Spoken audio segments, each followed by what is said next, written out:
Accountability and Redress Director of Matana for Human Rights, visiting New York City from Sana'a, Yemen. That does it for our show. I'm speaking at two events this weekend. On Saturday, on April 22nd in Troy, New York, at a celebration of the Sanctuary for Independent Media, 7 p.m. And on Sunday, I'll be in Boston giving the 10th annual Dorothy Day Lecture at Emmanuel College at 1 p.m. For all details, you can go to democracynow.org. Democracy Now! Produced with Renee Faust, Mike Burke, Dina Guster, Messiah Rhodes, Nermeen Sheikh, Maratiya Sena, Tammy Warren, Aftarina Nadura, Sam Alcoff, Tamari Asti, Jim Hamilton, Robbie Karen, Hani Massoud, Sanji Lopez, Dennis Moynihan. Our executive director is Julie Crosby. I'm Amy Goodman. Thanks for joining us. To protect his home and family from disaster, Steve used courage, wisdom, and his camera phone. That should do it. Way to go, Steve! By simply taking digital pictures of his family's important documents, Steve can always have them stored safely online, no matter when disaster strikes. Learn other simple ways to protect your home and family before a natural disaster at ready.gov. That's ready.gov. A message from FEMA and the Ad Council. Ready for radio that's challenging, innovative, and encouraging? Tune in, Living for the People. This is L. Nathan Hare. Join me right here, 91.3 FM WBNY. Mondays, Wednesdays, and Fridays at 9 a.m. after Amy Goodman's Democracy Now!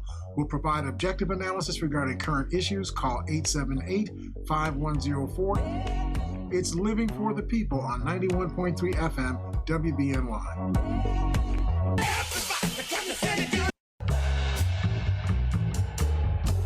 All right, this is L. Nathan Hare. Welcome to our broadcast, Living for the People, focused on providing insight into events shaping our national and regional world and the facts behind those events and policies that are shaping our world for today and for tomorrow. Join us weekly on Mondays, Wednesdays, and Fridays from 9 a.m. to 10 a.m. following Amy Goodman's Democracy Now! Program. And of course, you all know our program is live, so you can call and you can join our discussion. We really hope that you will. Our number here again is 716-878-5104. That's 716-878-5104. We're normally here with our in-studio audience of one, Norma Carter, but he's out in the world making money again, joining capitalism. They talk all that socialism until it comes time to pay the bills, right. And they go right back to capitalism again. So let's be supportive of them anyway, right? And we're here with our citizen of the 21st century who actually understands how to do the live streaming of these programs, Willie H. Welcome, Willie. Welcome, everybody, to Living for the People with L. Nathan here. I wanted to take the first part of today's program to talk about what seems to me to be a confusing paradox of tactics that are being employed by people that oppose abortion in this country that has implications even beyond, as significant as abortion rights are, it has implications far beyond just that struggle. Let me help you with what I'm talking about. I went to an article written by Stephen Paulson. He talks about the legal loophole that helped end abortion rights. This was in Courthouse News Service online magazine. It was published in July of last year. More than a year before the end of Roe versus Wade, a Texas city found a roundabout way to ban abortions. And advocates for abortion rights say it's a warning sign. And I would suggest to us that this is a warning sign for things even beyond abortion. But a few years back, a guy who had been the Solicitor General for the state of Texas, his name is Jonathan Mitchell, he thought that he had discovered a loophole in the way that courts review laws. Courts can stop, according to him, he says, courts can stop officials from enforcing a law, but they can't strike down a law with veto-like power. The law remains on the books even if officials can't enforce it. Now, that's an argument that I had not heard before. I don't know how many of you in the audience are familiar with this understanding of law, but I thought that if a court determined that a law was unconstitutional, it invalidated the law, and that was the end of that law. Mm. But what Mitchell is saying is that, no, that's not true. The court can stop you from enforcing the law, but the court cannot strike down the law itself. That Congress would have to go back, since Congress created the law, and voted to enact the law, Congress would have to be the ones, and the President of the United States signed the law, Congress would have to be the ones to repeal the law, that a court could not repeal the law. The court can only prevent the law from being enforced. That's what Jonathan Mitchell asserts. He theorized that non-officials could, well, let me just restate this again. The law remains on the books if a court didn't like the law, even if officials can't enforce it. It's the officials can't enforce it part of this thesis that I think is what we need to talk about. Mitchell theorized that non-officials could enforce such laws. Private enforcement through civil lawsuits could be a powerful alternative to typical law enforcement. Now think about this. If you write a law that says that abortion is outlawed within the jurisdiction of, say, Lubbock, Texas, you write a law, an ordinance that says that. Who enforces that ordinance? So you would expect that it would be the city, council, the police department, the courts. They would be the ones who would enforce that law. Right. But what if you wrote in the law that no official enforces the law, but a citizen who is not an official of the city or state or village or town or federal government, a citizen could actually sue whoever was aiding and abetting the commission of an abortion. So you could go to somebody and say, I saw you driving that lady, over to that abortion clinic, and you could sue that person for aiding and abetting an abortion getting done. Now, who's doing the enforcing here? It would be the citizen. Right. What my puzzlement is, who enforces the citizen's ability to enforce? What does the citizen do? Beat you up? Wow, that's correct. Right? I mean, the citizen points their finger at you and say, you aided and abetted, blah, blah, blah. I can sue you for $10,000. Okay. Where are you going to get to? Who's going to enforce me giving you the $10,000? Who's going to enforce you being able to execute your authority over me? Somebody has to do that. Will it be other citizens? Do we have citizens come together and become oath keepers and, Wisconsin Wolverines? Is that how we get this done? I think that's probably the process.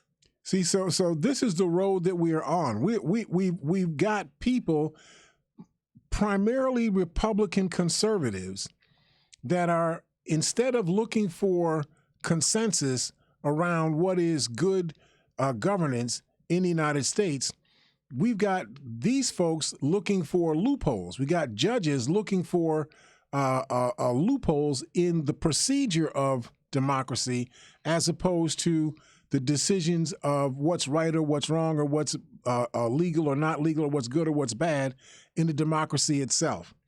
Mitchell theorized that non-officials could enforce such laws through civil lawsuits. I'm really having a hard time following this. It says, even if a law clearly violated federal law, the United States Constitution or the United States Constitution, it would be practically impossible to bring a pre-enforcement challenge to laws enforced by citizens, according to Mitchell. He says that's because the litigants who would enforce the statute are hard to identify until they actually bring suit.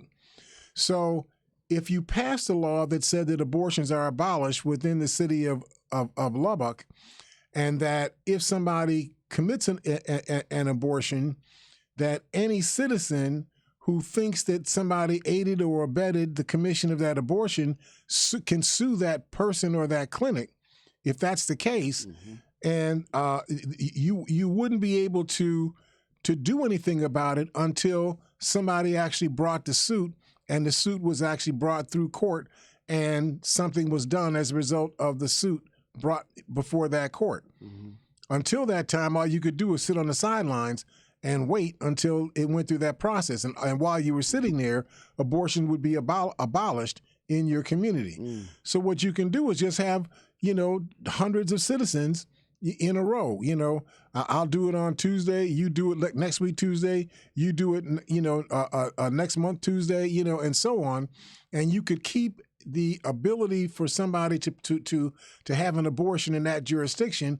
You could keep that in suspended animation while you've got all of these lawsuits going on over and over and over again. Right.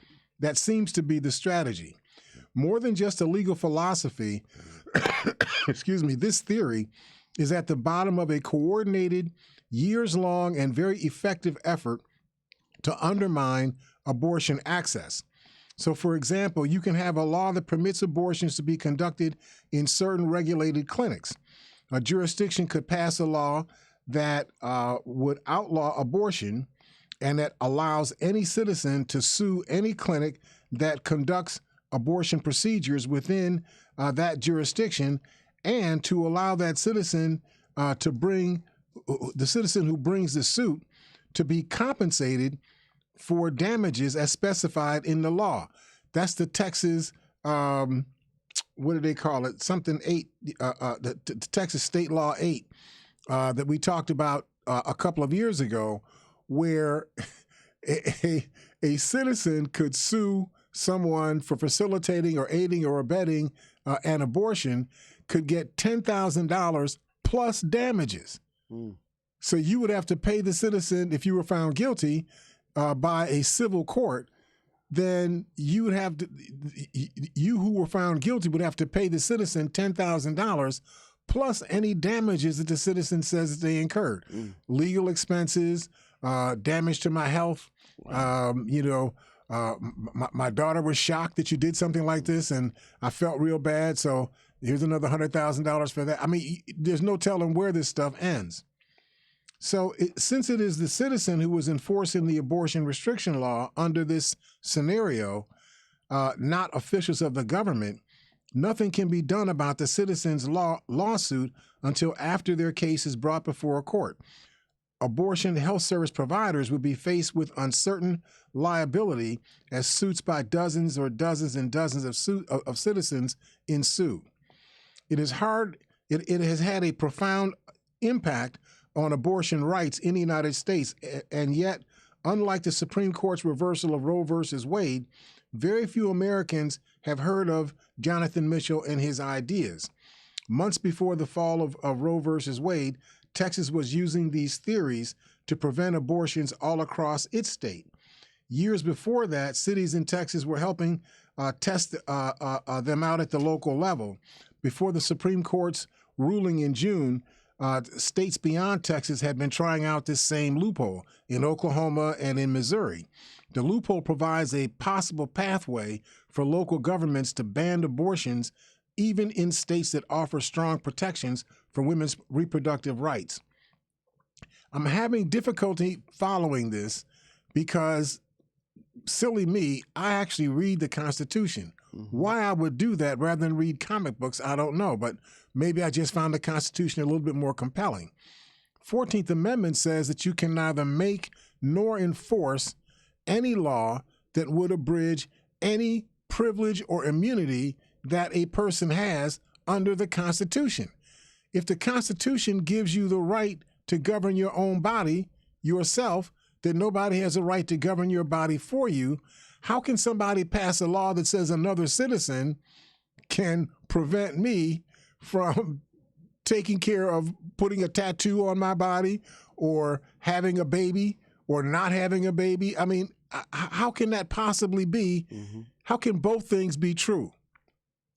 Obviously, one of these things can't be true. Right. It would seem to me that the thing that has to be true is the thing that actually that the Constitution actually says, not something that the Constitution implies, but something the Constitution actually says. The Constitution actually says you cannot make nor enforce any law that would abridge any immunity or privilege that a person has under the Constitution, period.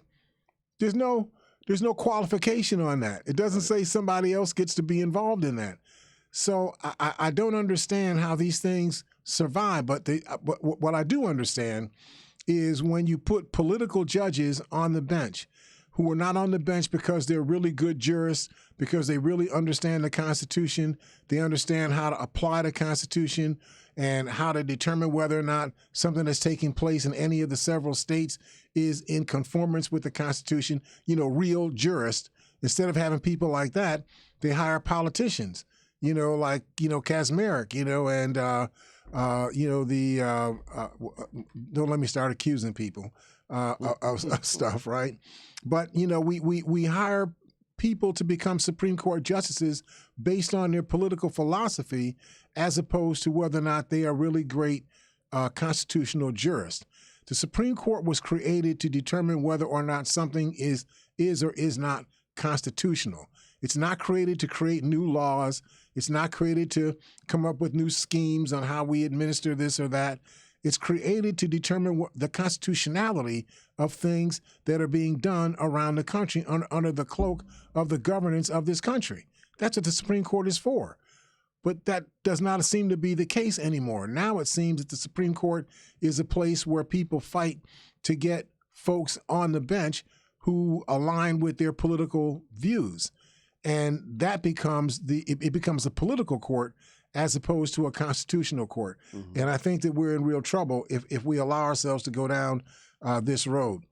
The roots of this strategy began with a reproductive health clinic considered moving across the Louisiana border into Waskom, Texas, over the opposition of anti-abortion activists in Texas. Because Roe was still the law of the land, the city of Waskom couldn't outright ban abortions. But what it did is it passed an unusual anti-abortion ordinance. Rather than banning abortion outright, the measure allowed citizens to sue anyone accused of aiding or abetting an abortion. The language took a starring role in Senate Bill 8. I talked about that a minute ago, the law that effectively banned the procedure in Texas. Every time these laws are challenged, the outcome goes exactly as Jonathan Mitchell predicted that they would go. Because officials aren't enforcing these anti-abortion laws, courts can't find that the abortion advocates. Courts can't find that abortion advocates can't sue officials to challenge them. If the officials are not the ones enforcing the law, you can't sue the officials. Right. So typically, when a lawsuit is mounted against a law, you're actually suing whatever the administrative entity is that enforces that law. Mm-hmm. So it's the sheriff's department, it's the city police chief, it's the city government, town government, village government, county government. It's whoever the enforcement agency is, that's who gets sued. But what if the law does not name any of those kinds of officials as the enforcers of the law? What if it names you as a fellow citizen as the enforcer of the law? So you pass a law that says that abortions are illegal in your state, and any citizen can determine whether or not you violated that law and sue you, not in criminal court, sue you in civil court and make you pay money to a citizen who accuses you of violating the anti-abortion law if you are convicted. That's the road that we're on right now. So every time, Jonathan Mitchell, who was the Solicitor General, as I indicated, of Texas years ago, he developed a legal framework for this loophole. He described the loophole he helped create as a crack in the edifice of the Roe versus Wade regime. He says, how could the court continue to assert that abortion is a constitutionally protected right after Texas had found a way to ban abortion? I'm asking the question the opposite way. If the courts in Roe versus Wade 1973 found that abortion was a right of a constitutional right of a woman, period, that's what the court found. If that's the case, how can you pass a law that would abridge, distort, to change or amend or take away the right that was given to that was recognized for a woman in Roe versus Wade? How can you write a law in Texas to undermine a right that had already been established by the Supreme Court. Right. But back in 2020, the ACLU sued the city of Waskom and several other Texas cities, arguing that the ordinances violated the First Amendment by ostensibly limiting the ability of abortion advocates to associate. Now, why they argued the case on that basis, I have no idea. I mean, maybe that is an argument that what Texas was doing was making it difficult for abortion providers to be able to associate, to be able to talk to each other. That may be the case, but is that the fundamental case?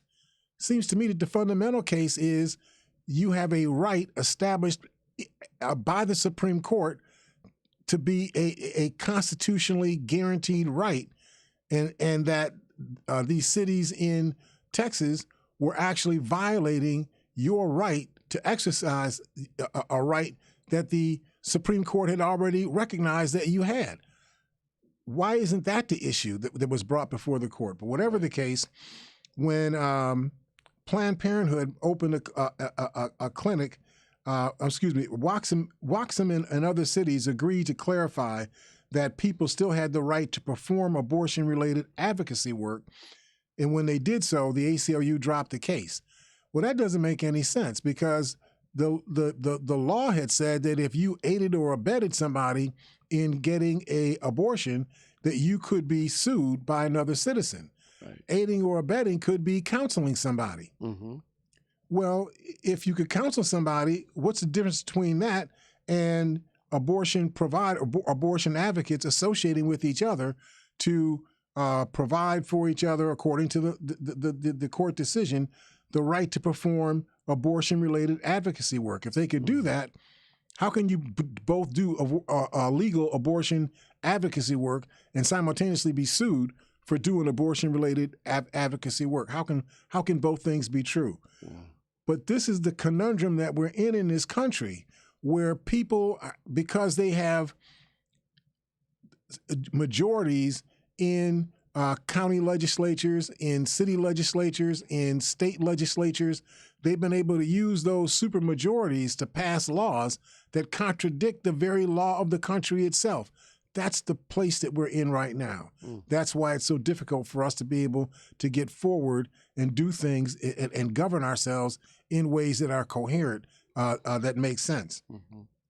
After the Lubbock City Council declined, let me go back to Planned Parenthood. When Planned Parenthood opened a clinic in Lubbock and announced that it would start providing abortion services, some of the residents in Lubbock were outraged. You know, they're the anti-abortion folks. They urged city officials to ban abortion using the same aiding and abetting language that Waxham had used. After the city council of Lubbock declined to do so because they felt the argument that I just made. How can you pass a law that would stop somebody from doing something the Constitution that the Supreme Court said is constitutional? Right. You can't have both things. So the Lubbock City Council didn't go along with that. However, these activists, anti-abortion activists, succeeded in getting a ballot measure passed allowing the abortion clinic, despite legal experts stating that the measure was unconstitutional, to continue to put forward this position that abortion was illegal in their city. In the ensuing confusion, Planned Parenthood sued Lubbock, seeking clarity from the courts on exactly what the law was. U.S. District Court Judge James Hendricks, a Trump appointee, quickly tossed out Planned Parenthood's lawsuit. Planned Parenthood wanted to prevent citizens from suing, but citizens hadn't sued yet. This is the craziness now. Because citizens hadn't sued yet, you couldn't take a case to a court to stop the enforcement of the ability of citizens to sue, since no citizens had actually sued yet. Wow. You'd have to wait until citizens sued and then file a lawsuit against the citizens trying to sue, and and then wait until the citizen suit was adjudicated before you could adjudicate Planned Parenthood suit against those citizens. Does that make sense? No. No, it doesn't make any sense at all, right? So Planned Parenthood wanted to prevent citizens from suing, but those citizens hadn't sued yet, and Lubbock, Texas had no control over them. This court decision validated Jonathan Mitchell's theories.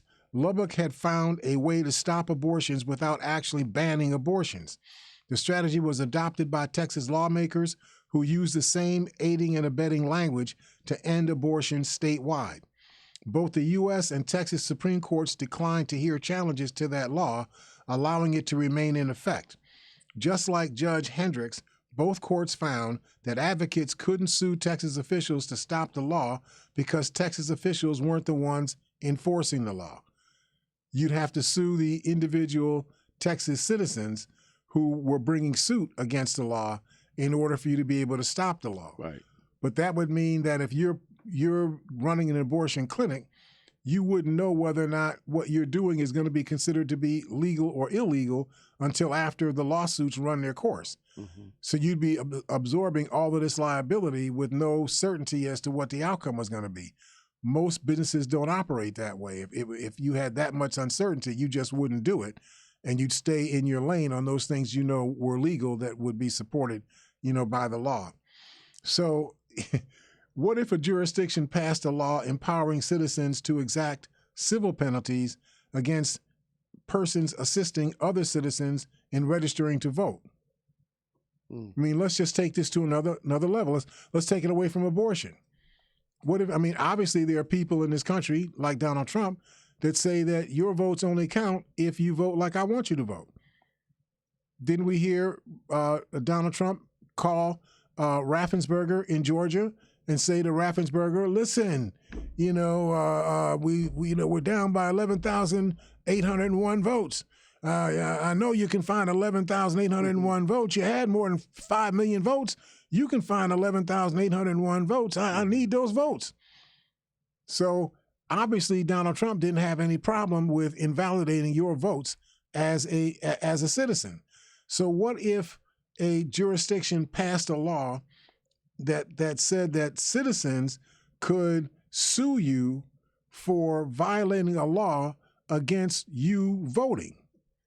And you would say, well, how could it be against the law for me to vote? Well, go to court. Well, what court do I go to? And who are the litigants in the court? The litigants aren't anybody until somebody sues under this law. So the law would just sit on the books as you can't vote, and you wouldn't be able to do anything about it until somebody actually sued because you tried to vote. And then you'd have to wait until that suit went through the judicial process and a decision was made before you could actually attack the decision itself. That's the position that people are in. So you could see how this law or this loophole could be used to do a whole lot of things. For example, we talked in the car about mifepristone, this abortion drug that is the way that they refer to it. Mm-hmm. And so the issue with mifepristone is not whether or not abortion is legal or illegal. The issue that this judge determined was whether or not mifepristone had been approved legally by the Food and Drug Administration 23 years ago. 23 years ago. This drug had been tested for 10 years before then and found to be safe and effective. Since its adoption, 99.6% of the time, this drug works in terms of ending a pregnancy. 99.6 times to end a pregnancy, and virtually no deaths, hardly any deaths at all. Wow. It's safer than Viagra, safer than aspirin. Safer than virtually every other drug you can find out there in the street, safer than all of them. Mm-hmm. And so what this judge found was that, well, even though all of that's true, it didn't, the testing didn't talk about how women's outcomes were affected if they had second thoughts about having the abortion after they had already taken the pill. What about those women? How do they feel? Well, that's not what they were testing. They were testing whether or not the pill would make you sick. Mm-hmm. They were testing whether or not the pill would kill you. They were testing out whether the pill would do what you actually asked the pill to do, which is to end your abortion or end your pregnancy. If the pill did what it was supposed to do and it had no ill effects, or hardly any ill effects that were measurable on human beings, that was the basis on which FDA makes decisions about approving or not approving a drug. Right. That's how they approved this drug. So this judge doesn't attack abortion per se. He attacks the process by which the drug was approved. And 23 years after the fact, mm-hmm. he decides that this drug was not approved the right way. And he's disallowing, by a judicial decree, he's disallowing the approval of a drug that has been approved for 23 years. Right. That can't make sense. But that's what's being done in the United States right now, because judges are being put on the bench who are not judging based on the law. They're judging based on the politics of whoever it is that put them on the bench. That's what's going on here. So defenders of the Texas law claim that it's not about vigilantism. They claim we don't want bounty hunters filing lawsuits against SB 8. A bounty hunter lawsuit would have provided an opportunity for a court to declare the statute unconstitutional. The entire point of SB 8, he says, was to prevent the judiciary from ruling on the constitutionality of the statute. In other words, the loophole isn't effective because it leads to lawsuits, but because it creates the threat of lawsuits. No one wants to take that risk. And so it's been used in, for example, the False Claims Act in 1863, a federal law that rewards people for reporting fraud in federal government programs. The Supreme Court is subject to checks and balances, according to Mitchell, just like other institutions of our government. Still, for abortion providers and patients caught in this loophole, it's felt like a sneaky and underhanded way to undo abortion rights. Doctors are human as well, and according to Kate Peasley, volunteer parent, Planned Parent Lubbock County board, says they're subject to confusion and preservation. I don't think this is a Lubbock, Texas or West Texas issue. This is a testing ground, and indeed, Mitchell's loophole. Under Mitchell's loophole, more patients, providers, and advocates could soon find themselves in the same position. Hopefully this makes some sense to you all, and maybe you can start getting armored up. You got to start calling people. You got to start calling your legislators. You got to let them know that what they're doing makes no sense unless you think this makes sense. Listen, we got to take a quick break and talk to our sponsors, so stick around. We'll see you on the other side of the break here at Living for the People at 91.3 FM WBNY.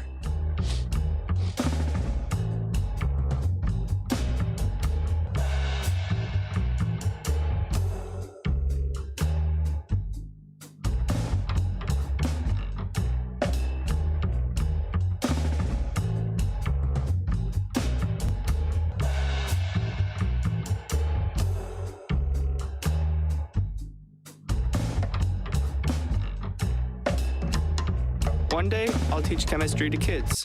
I'm going to be an architect. My dream is to be a chef. This is a world of possibilities. A world in which people who put their minds to something can really make a difference. My goal is to help the environment. Someday I'll find a cure for cancer. At the U.S. Department of Education's Office of Federal Student Aid, we believe that aspiring minds can achieve anything. So we dedicate ourselves to making sure everyone has an opportunity to go to college. Each year, we provide more than $150 billion in grants, loans, and work-study funds, making higher education possible for anyone at any stage of life. I can go back to college. I can change careers. I can make a difference. Federal Student Aid, proud sponsor of the American Mind. Learn more about money for college at studentaid.gov.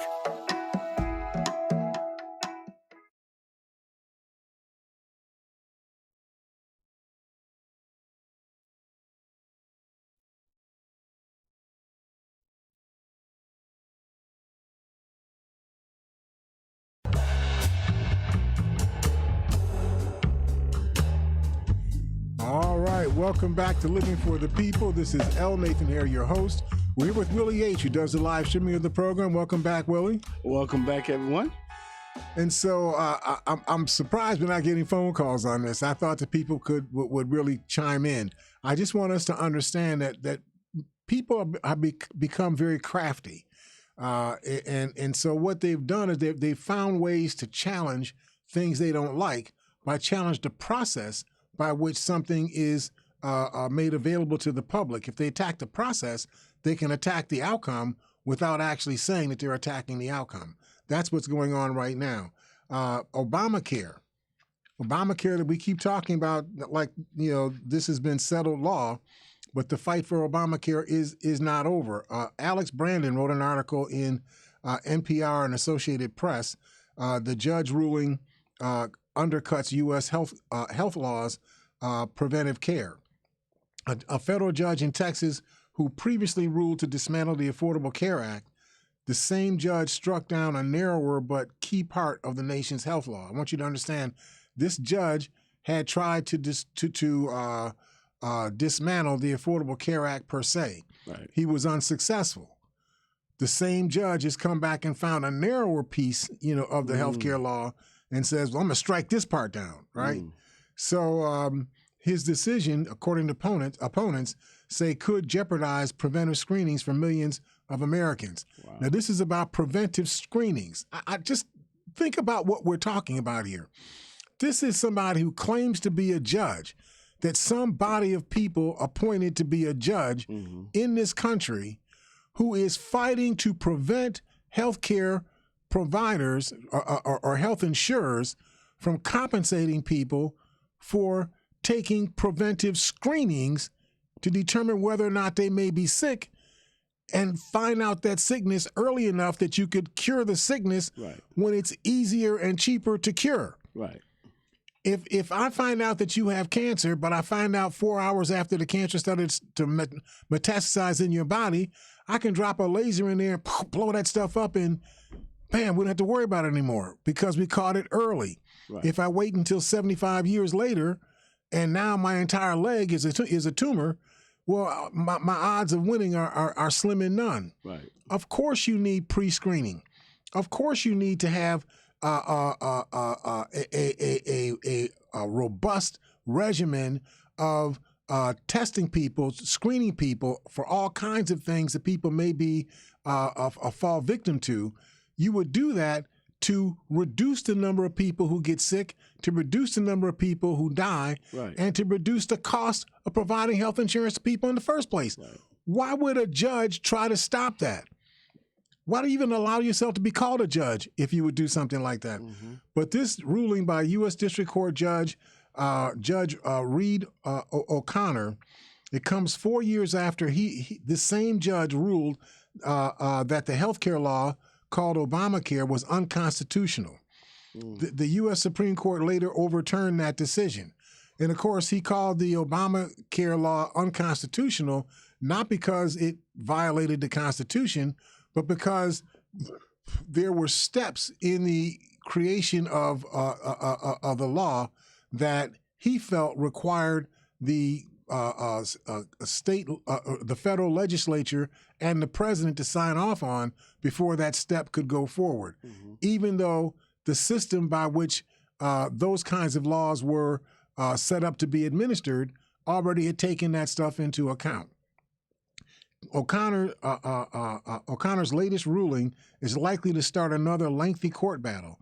O'Connor blocked the requirement that most insurers cover some preventive care, such as cancer screenings, siding with plaintiffs who include a conservative activist in Texas and a Christian dentist who oppose mandatory coverage for contraception and HIV prevention treatment on religious grounds. In other words, you can't use a contraception that might be a pill. It might be, they call it IUD, an intrauterine device. Am I saying that correctly? I think you are. Yeah.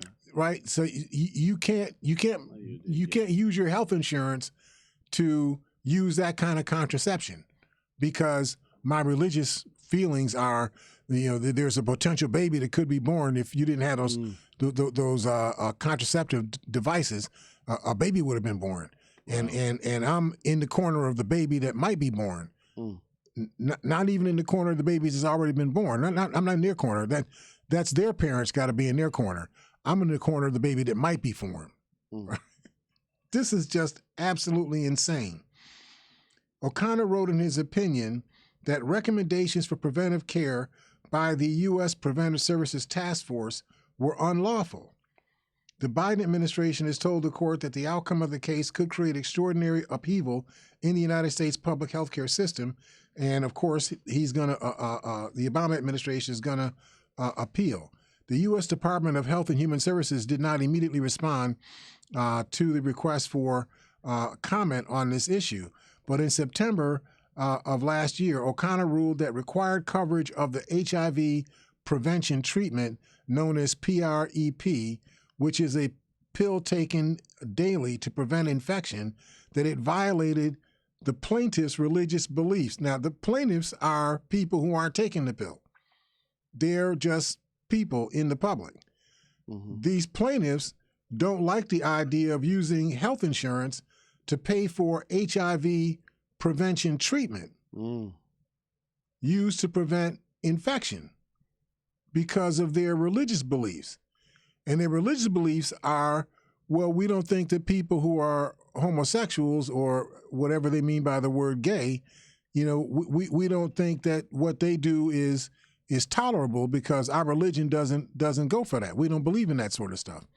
And since we don't believe in even the idea of homosexuality, having a preventive treatment program designed to prevent people who typically are homosexual from accessing. Understand that half the people that get HIV are not homosexuals, right? If not more. I might not even be counting that right. More than half of the people that get HIV are not even homosexuals, right?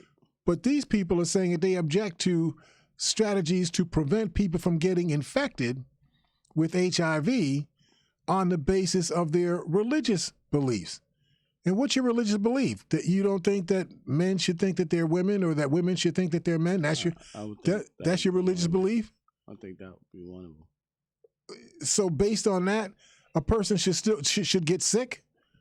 Is that? I mean, think about the logic of that.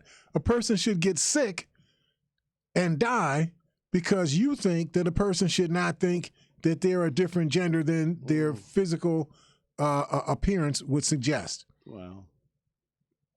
I mean, where does temperance come in? Where does coherence come in? It just doesn't make sense.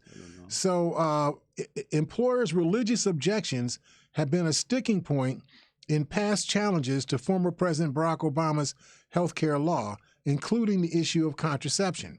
The Biden and the contraception issue is they don't feel that it's within their religious beliefs for you to do things to prevent somebody from getting pregnant. Not to abort a baby, but to prevent somebody from getting pregnant in the first place. They object to that too. Somebody's got to help me here. There's something wrong with this reasoning.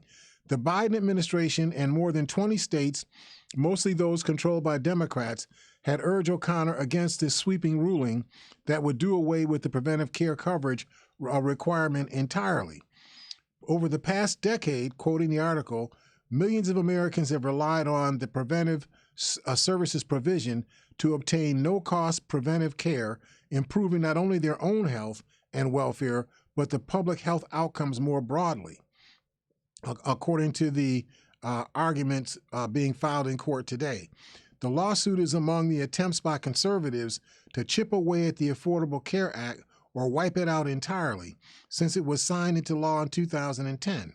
The attorney who filed the suit was an architect of the Texas abortion law we were talking about just a bit earlier. That was the nation's strictest abortion law before the Supreme Court overturned Roe versus Wade in June of last year. So I just wanted to touch on that, to let you know that this is something that, again, we've got to become much more muscular. And what I mean by that is these conservative, Republican, anti-people advocates that are always in the corner of those people that have, and rallying against the people who have not. Those people are on the job to deny you your basic rights as citizens, deny you the governance that you need as citizens, deny you the services from your government that you need as citizens, to deny you the if I can say it, the personality of citizenship in the United States. Those people are on the job all day, every day, all afternoon, every afternoon, all evening, every evening, all night, every night. They are always on the job doing their business, trying to find ways to undo everything that you have done to create space for yourself as citizens in this country. You really got to get on this thing. We have somebody on the phone? You got a call. Let me grab that call real quick. Hi, caller, are you there? Hi, Mr. Hare. Hey, James, how you doing? All right, good to hear from you. Good to hear your voice, sir. This is a great topic, and it really gets down to some people living their religious life and letting that dictate their political agenda. Some people do that, some people don't do that. So what our task, it would seem to be, is to try to find a happy medium between being over religious and letting that dictate doctrine, and listening to people who aren't as influenced by their religion, perhaps. Well, you know, it might be a good idea if we went down a different road. How about we go down the road where you practice your religion, and God bless you, keep rolling, and right. I practice my religion. And let God bless me and let me keep rolling. My religion might not be the same as your religion. I mean, right. There are people that live, you know, in the Grand Canyon that worship a god called Masa'u. I'm pretty sure that only 1 out of every 46,000 people in the United States ever even heard of Masa'u. But they do their thing. I would not want to bind everybody else in the United States by what's being practiced by 10,000 people in the Grand Canyon ravines. I wouldn't bind everybody else by those practices for those people, but I don't want those people to lose their right to practice their faith the way that they want to practice their faith, because the majority of people don't practice their faith that way. Why don't we just go down the road of let everybody practice their own religion themselves, and as long as I'm not taking away your ability to function, we shouldn't have a problem.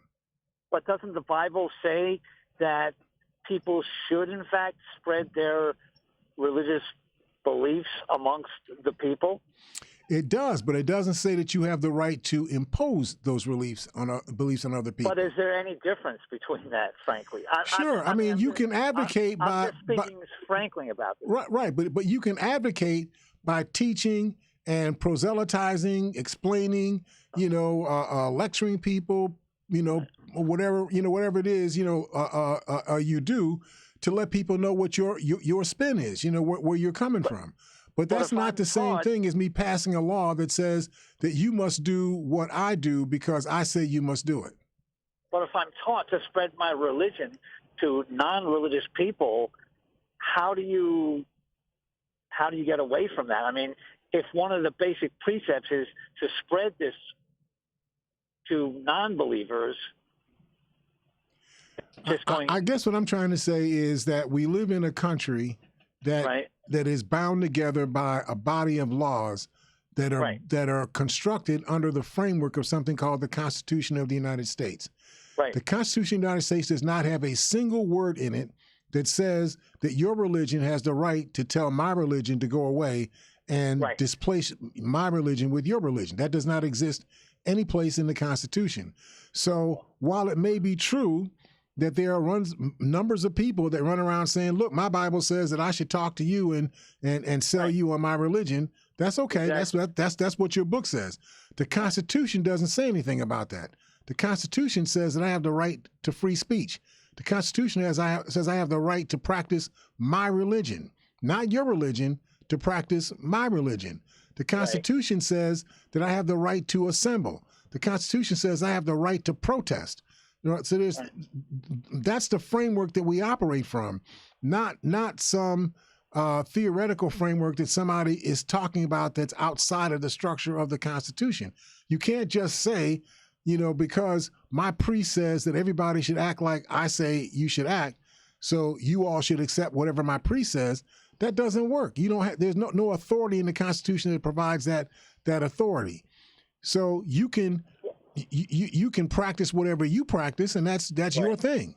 But that's where it ends. It ends with you practicing whatever it is that you believe in your faith system, period. You practice that amongst yourselves. You cannot impose that on everybody else in the society. But doesn't the Constitution also say that you can't pass a law abridging somebody's belief? No. It doesn't say abridging your belief. It says you cannot pass a law you cannot make or enforce a law that would abridge any immunity or any privilege that you have under this Constitution. So I thought that the Constitution says you can't pass a law for a religion or against a religion. Well, the Constitution says that you cannot establish a state religion. That's what the Constitution actually says. Right. So since you can't establish a state religion, you can't say that everybody worships under the one Christ, or everybody worships under, the Allah, or everybody worships under Muhammad, or everybody worships under Baha'i, or Buddha. You can't establish a law that says that. You can establish a law that says that you have the right to be a Buddhist if you want to be in the United States, right? I don't have a right to say that you can't be a Buddhist, but I can definitely say you have a right to be a Buddhist, because that's what the Constitution explicitly says. But where I think we get caught up is that if a particular religion says to go out and spread this religion among other folks, that's where I think we get pretty hung up on. Well, you only get hung up on that if you want to get hung up on that. That's something that you are deciding to do. But doesn't that go against directly against the Constitution? Your text that tells you that you should go out and proselytize, and speak your truth, to all the nations and whatnot. There's nothing stopping you from doing that. You can do that right now. Everybody in the country can do that right now. What you can't do is say that the words that you're speaking based on your religion, everybody else has to do what you say because you say it.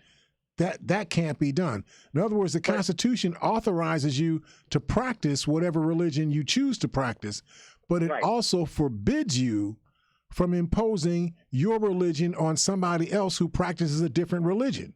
The Constitution actually forbids you from doing that.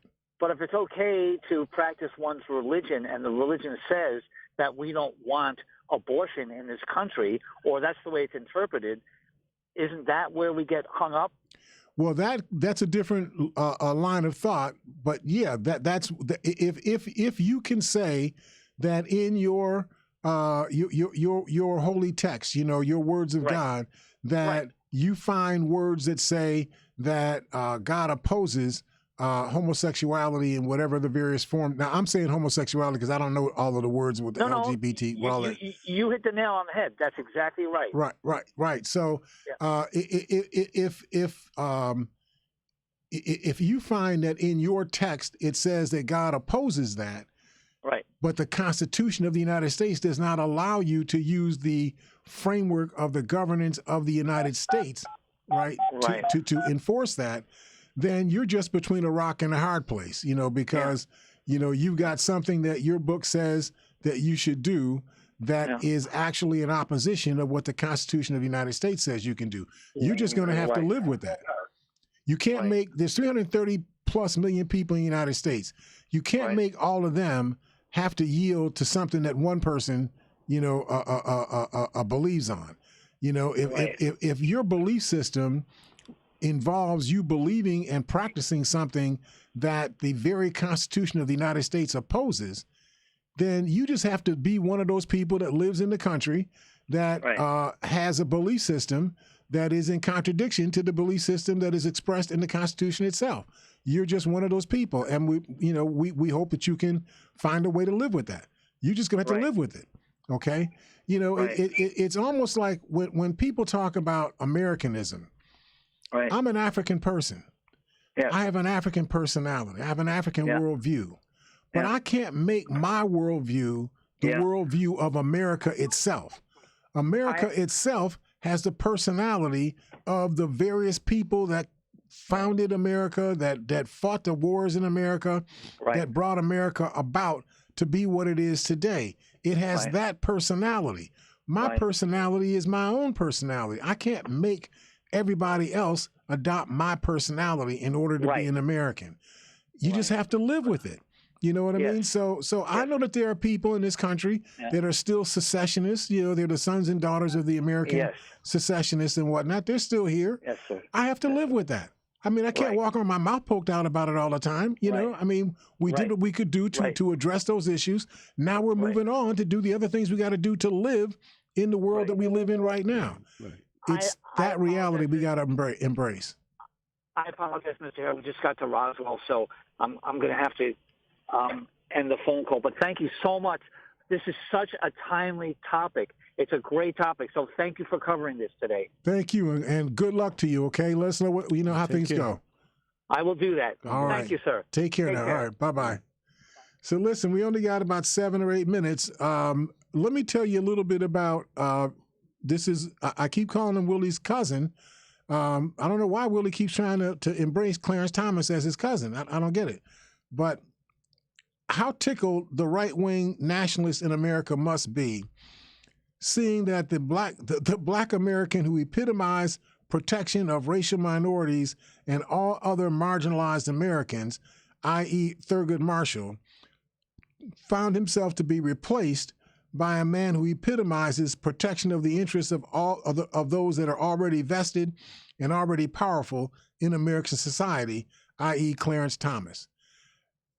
I mean, Willie, don't you find that just doesn't that just grate on your spirit? You get a guy like Thurgood Marshall, who's almost like an angel, you know, of American jurisprudence and constitutional, you know, rigor. Right. To have somebody like him who had to live through all of the civil rights movement, all of the things that had to go on to get us to that stage, and to have him replaced by somebody like Clarence Thomas, who was a blight, you know, on the Constitution. Right. He's a blight on a society that the American people have been gradually trying to move themselves in. I went to an article written by Daniel Keel that the Supreme Court Justice Clarence Thomas moves to reverse the legacy of his predecessor, Thurgood Marshall. As public attention focuses on Supreme Court Justice Clarence Thomas's close relationship with Harlan Crow, a politically active conservative billionaire, scrutiny is overlooking a key role that Thomas has played for nearly 3 decades on the nation's highest courts. Thomas's predecessor on the court, Thurgood Marshall, was a civil rights lawyer before becoming a justice. In 1991, in his final opinion before retiring a quarter century on the court, Marshall warned that his fellow justices' growing appetite to revisit and reverse prior decisions would ultimately squander the authority and legitimacy of the Supreme Court as a protector of the powerless.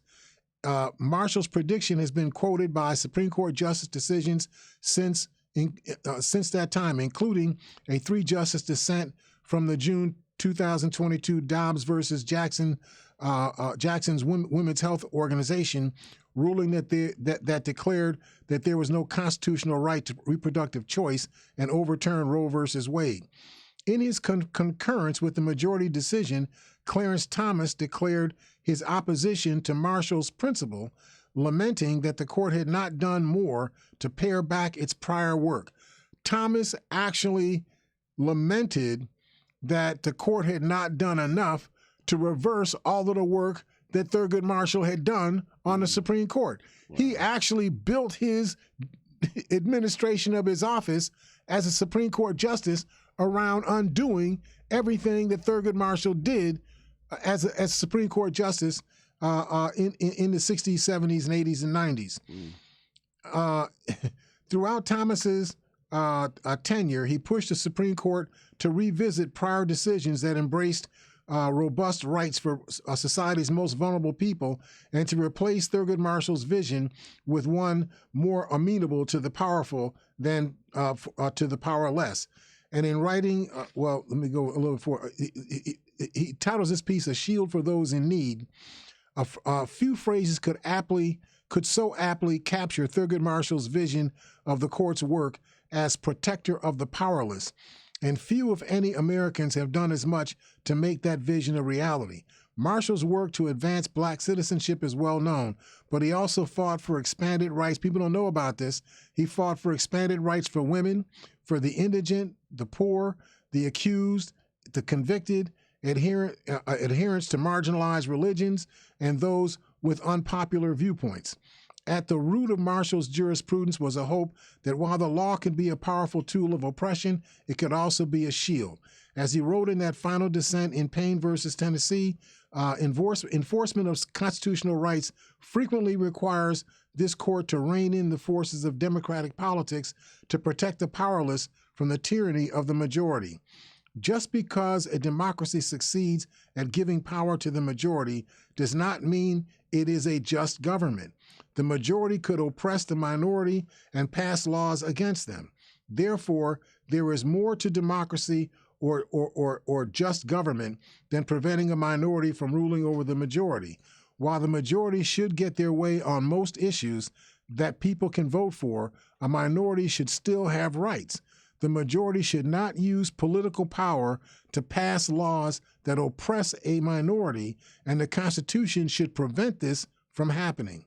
Now, while his Payne dissent criticized, that's Payne versus Tennessee, criticized the court for reversing itself, Marshall was no stranger to calling for reconsideration of established law. In Brown versus the Board of Education, his signature accomplishment to convince the court to overturn the doctrine of separate but equal had emerged after the 1896 Plessy versus Ferguson. As a justice, Marshall argued passionately and repeatedly that the death penalty violated the Eighth Amendment. While Marshall willed the court to become a protector of the powerless, Thomas, I believe, argued not only to scale back that vision back, but to advance the interests of the powerful. And so we've seen Thomas has led the court's assault on precedent in other areas as well. Thomas argued that the lack of modern voting discrimination made voting rights unnecessary. I mean, Thomas is just way over his skis. Thomas's lead in weakening the vitality of the First Amendment's Establishment Clause, which fortifies the separation between church and state, the very things we've been talking about today. Thomas even called for the court to reconsider Gideon versus Wainwright, which established a constitutional right to a lawyer for indigent criminal defendants. Those in need of constitutional protection, in Thomas's view, are more likely to be property owners, corporations making campaign contributions, and gun owners. That's the Clarence Thomas that we've allowed to have agency in the United States. Thank you all for listening to us and supporting us. I'm going to be away for a week, but we're going to have a number of programs that will come in over the course of the next week. Please tune in. Look forward to talking to you as we go forward here at Living for the People at 91.3 FM WBNY. We'll see you all then.